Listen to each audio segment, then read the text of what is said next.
Hi, welcome to my presentation on the Pavilion, or known now as Sarawak Textile Museum. In this presentation, I will talk about the roles of Textile Museum and the aspects of the architecture structures of this museum.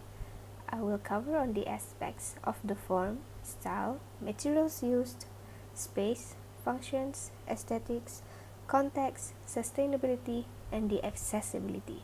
So, the agenda for this presentation is what is a textile museum, where we will learn about the function of a textile museum and the importance of it.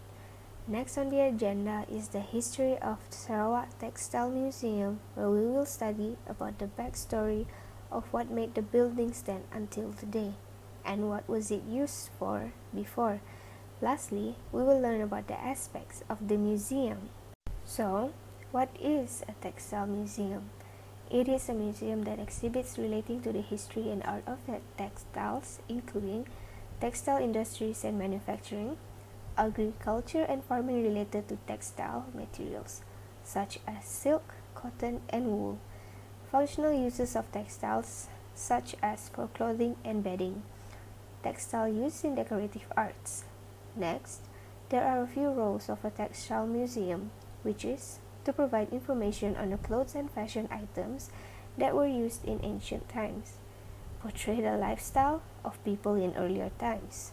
It is also used as a source of inspiration for fashion designers. Other than that, it is also used for preserving ancient textiles and textile art forms of the world. Textile museums also promotes the handloom and handicrafts to a certain extent. And there are a lot of textile museums around the world. In Sarawak, Textile Museum is one of the two museums in Malaysia. Next on the agenda is the history of Sarawak Textile Museum. So, what is the background story of Sarawak Textile Museum? The pavilion building, known as the Sarawak Textile Museum, was the first in Sarawak to use reinforced concrete.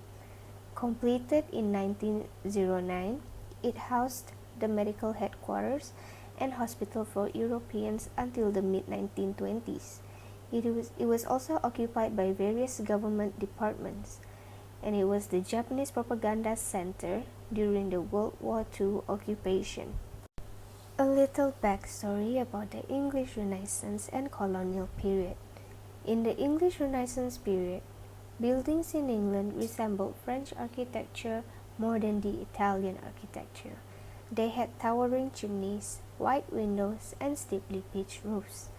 Manor homes, mansions, and townhouses were the most popular construction types, whereas in the colonial period, colonial architecture is a style of architecture from a mother nation that has been integrated into the structures of settlements or colonies in other countries, combined the architecture of their home nations with the design features of their new surroundings, resulting in hybrid designs. And this is the structure of the Sarawak Textile Museum.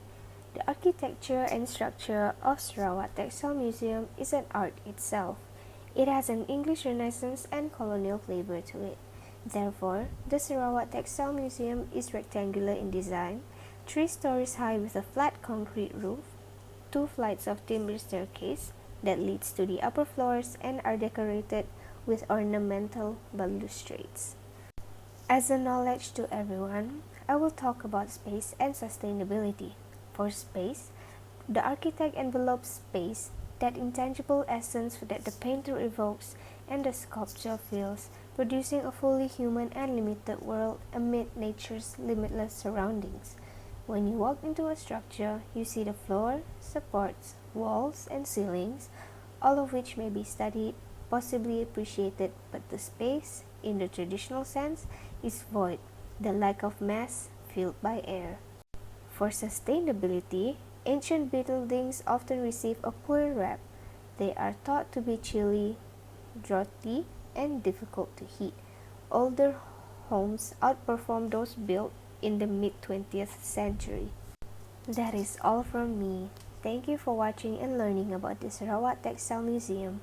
As Christopher Alexander once said, and I quote, "Everyone is aware that most of the built environment today lacks a natural order, an order which presents itself very strongly in places that were built centuries ago. Thank you.